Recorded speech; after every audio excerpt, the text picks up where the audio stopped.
Halo, nama saya Farshana Emilia. Sini kita akan membahas tentang CSS Selector. Namun hari ini kita akan bahas lebih dalam. Jadi dalam teori selector ini adalah suatu digunakan oleh CSS yang untuk mengenali sebuah elemen HTML yang akan diberikan style nanti ya. Yang kemarin kita sudah nyoba menggunakan H1 dan body. Jadi kalau misalkan kita tulis body color red, itu artinya saya akan mengubah semua warna tulisan dari tag-tag yang ada di dalam tag body. Sekarang kita akan lihat apa saja yang dapat kita gunakan di dalam selector itu. Selector adalah beberapa hal, dan yang pertama ada elemen HTML yang sudah dibahas sebelumnya. Lalu kita juga punya selector sendiri, buatan kita sendiri, yaitu dengan ID class. Maksudnya ID atau class. Nanti ada tag yang disebut complex selector, di mana di situ selector udah mulai panjang dan kompleks. Yang akan dicoba untuk pertama adalah 3 itu saja. Di sini saya membuka CodePen dan sudah saya bikin HTML sederhana yang bisa kalian lihat. Sebelah kirinya ada H1, Hello World, lalu saya punya 2 leads. Yang pertama itu ada UL, 5 buah LI, yang di dalamnya ada A, di bawahnya ada OL, list terurut sama ada 5 buah juga LI, yang di dalamnya juga ada A. Dan hasilnya kalian bisa lihat sendiri di sebelah kanan. Hello World, lalu ada UL dan OL, lalu di bawahnya ada saya buatkan A, tapi di luar, tidak di dalam LI, lalu ada H2, dan ada 2 buah paragraf. Jadi sederhana aja, tampilannya seperti ini.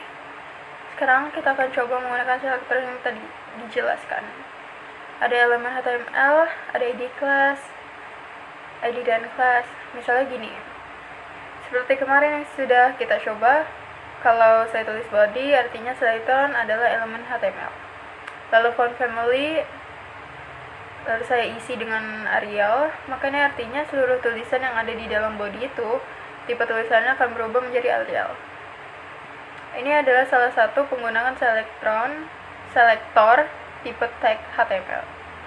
Lalu selanjutnya kayak gini. Jika kita ingin memberi warna pada H1, tulis saja selector H1, tinggal kita kasih warna. Color misalnya green, dan nanti warnanya akan berubah menjadi hijau. Green. Lalu kita untuk H2 juga akan memberikan warna hijau juga. Kita bisa tulis hal lagi H2 lalu color green juga. Tapi di CSS, jika kalian punya 2 buah elemen yang diberikan style yang sama, seperti ini hijau-hijau gitu, atau mungkin nanti paragrafnya juga ingin hijau juga, kalian nggak usah tulis satu persatu selector atau properti kayak gini. Jadi kalian cukup tuliskan satu properti yang bisa grouping seperti kita menggunakan operator koma. Jadi H1, H2, jadi koma itu bisa diartikan sebagai dan. Di H1, H2 berikan style yang sama, color, green, kayak gitu. Jadi kalau misalnya nanti H2 ingin punya yang lain, gak apa-apa. Misalnya font style italic. Jadi kalau misalnya yang sama kita bisa grouping dengan cara memberikan di sini. Jadi ini masih tipe elemen HTML. Ya, jadi kita ingin memberikan warna tulisan yang berbeda untuk OL dan UL. Misalnya yang UL saya ingin warna oranye, yang OL saya ingin warna merah. Misalkan kita tidak menuliskan seperti ini contohnya. UL color oranye, kalian bisa lihat bahwa warnanya tidak berubah. Nah, ternyata warna tidak berubah ini dikarenakan bukan OL, tapi A di dalamnya yang berubah. Sehingga kalau saya tuliskan A di sini, maka semua A akan berubah menjadi oranye yang betul. Tapi yang saya inginkan hanya A yang di dalam OL warnanya. Dan A yang di dalam OL warnanya merah. Itu kita bisa gunakan operatornya spasi. Kalau tadi kan koma, sekarang kita gunakan spasi, jadi tulisannya seperti ini. L spasi, L spasi, ini kalian bacanya dari kanan ke kiri ya. Jadi di dalam CSS ini, pilihan saya A tag A yang ada di dalam LI, yang ada di dalam UL gitu bahasanya. Jadi spasi itu artinya di dalam A juga. Nah, yang ada di dalam LI ini ada di dalam tulisan UL. Sehingga kalau OL kalian tinggal tuliskan OL, A warnanya merah yang sekarang A, yang di dalam L warnanya orange. Nah, dan A yang di dalam L warnanya merah. Oke, jadi itu cara lain dari dalam menggunakan selektor. Jadi kita bisa menuliskan elemen-elemen HTML kalau mau menggunakan properti yang sama seperti tadi. Bisa gunakan koma jika mau lebih spesifik atau gunakan spasi jika ingin lebih rapi. Baik, selanjutnya di sini saya akan melanjutkan dari codingan sebelumnya. Sebelumnya perkenalkan, nama saya Stanley Anton Winata. Di sini saya akan mencoba untuk mengubah warna dari dua paragraf di bawah ini, dimana kita akan mengubah warnanya dengan warna berbeda untuk paragraf yang pertama dan juga warna yang berbeda untuk paragraf yang kedua. Nah, mungkin kita biasanya ditinggal menggunakan P, habis itu kita kasih kurung, kita ganti warnanya jadi warna orange misalnya kalau kita mau. Nah, itu dua-duanya bakal berubah jadi langsung warna orange. Nah, kalau kita nyoba lagi bikin dengan tag yang sama, tapi kita kasih warna merah, nah itu hasilnya dua-duanya bakal jadi warna merah. Sedangkan kita pengennya salah satunya itu berbeda kan, jadi kita harus menggunakan cara khusus, yaitu menggunakan selektor. Nah, selektornya itu ada dua, yaitu selektor ID dan juga selektor class. Nah, cara penerapannya gimana? Kita itu harus menambahkan selektor di bagian paragrafnya. Nih, yang pertama kita tambahin ID, habis itu sama dengan tanda kutip kita kasih nama, misal P1. Kemudian untuk yang paragraf kedua kita kasih selektornya kelas, habis itu kita kasih nama P2. Nah, untuk di CSS-nya, untuk ID, untuk penanda ID kita harus tambahin tanda crash dulu, tanda crash, habis itu nama ID-nya, baru kita kasih propertinya color .2 orange. Nah, hasilnya bakal paragraf pertama doang yang berubah jadi warna orange. Kemudian kalau untuk yang kelas itu kita tinggal pakai titik, itu nama kelasnya baru kita kasih color .2 red. Nah, kalau udah jadi kayak gitu, kita artinya udah berhasil buat menggunakan selektor ID dan juga selektor kelas itu sendiri. Nah, kemudian ada beberapa perbedaan dari ID dan juga kelas, dimana kita bisa melihat dulu dari teori-teorinya.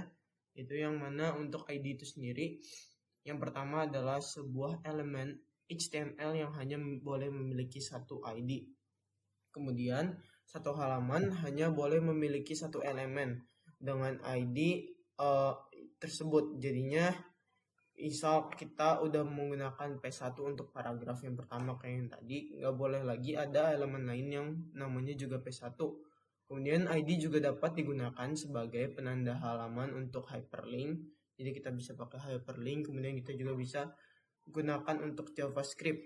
Dan kemudian ada yang terakhir, yaitu saran dimana kita sebaiknya itu tidak menggunakan ID di CSS karena dia memiliki bobot beban yang jauh lebih tinggi dibandingkan dari selektor-selektor lain seperti kelas maupun elemen HTML. Nah, selanjutnya kita akan berlanjut ke prakteknya lagi, dimana kita bakal mencoba dengan selektor lain. Nah, kita bisa jadi kita bisa langsung praktekin aja, dimana kita bakal nambahin yaitu cetak tebal. Nah, misal kita mau misal kita selanjutnya bakal ke praktek, dimana kita bakal mengubah nama dari P1. Nah, kan tadi dibilang ya, kalau di salah satu ID itu hanya boleh di salah satu elemen, gak boleh di tempat lain. Nah, misal kita ubah nih yang P1 nih, kita jadiin P1 cetak. Nah, dia bakal berubah jadi warna hitam lagi karena dia nggak sesuai. Buat ID itu nggak boleh kayak gitu, dia harus sesuai dengan CSS-nya.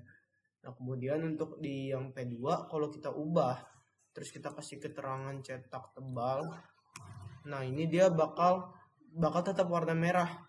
Kenapa? Karena memang buat kelas itu sendiri tidak ada keterangan seperti gak ada keterangan seperti ID, dimana dia hanya harus ada satu elemen. Nah, sekarang kita bisa tambahin lagi di CSS-nya, yaitu titik cetak tebal Habis itu kita kasih font weight,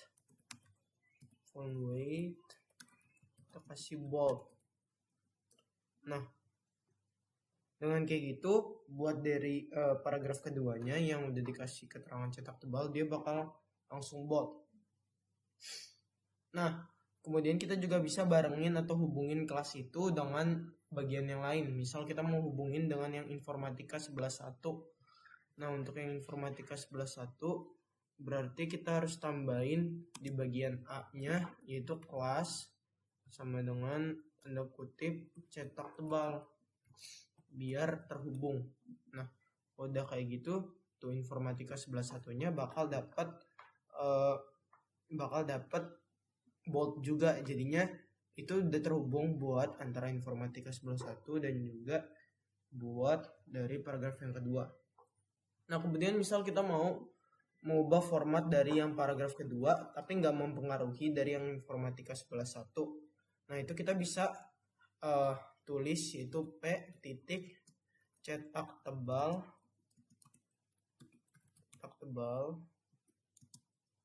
habis itu baru P titik cetak tebal baru kita kasih font size titik 2 30 pixel. Nah, dia bakal berubah jadi lebih besar, dan sedangkan buat yang atas itu masih sama-sama aja karena itu bisa dibaca sebagai carikan saya sebuah paragraf tapi yang memiliki kelas cetak tebal. Jadi selain yang paragraf nggak bakal kena dari kelas cetak tebal itu sendiri. Jadi informatika 11.1-nya bakal tetap kecil. Nah, mungkin itu aja sih beberapa penjelasan dari kami kelompok 2 kelas 11.1 mengenai selektor dari CSS. Kurang lebihnya mohon maaf. Terima kasih sudah menonton. Terima kasih.